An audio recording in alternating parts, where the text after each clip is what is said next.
Yeah, it would be fantastic if you ask 40 questions once a year, and that would cover the entire organizational cultural questions, and also the solutions would lie on that once a year survey. I think we must admit, and also the research papers and the academia has highlighted, that this approach does not work in 2025. And very often it's even more fuel for the fire rather than a solution.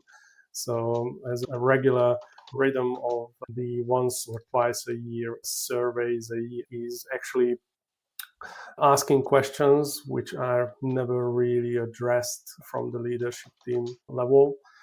And that's why in our solution at GRACEX, we're highlighting the continuous improvement and the recurring check-ins. So like in fortnightly basis, checking the temperature, how and where the teams are, because even if a year ago the team was perfectly fine and working absolutely well together, the work environment or even the people's individual circumstances could have changed, which requires some additional adjustments in the design or in the leadership actions. So yeah, that's my myth, and I strongly believe that will change really the workplaces in the next couple of years. Yeah, I think you made a great point earlier, Roland, that no leader steps in to do a bad job.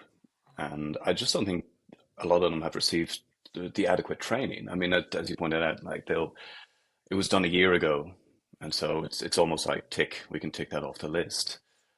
But unfortunately, again, unless the training is there in the first place to know how to have weekly or fortnightly meetings, and then also knowing what questions need to be asked, and then how to follow up, what to do with the answers that they're given. And I think that's part of where the training falls short on.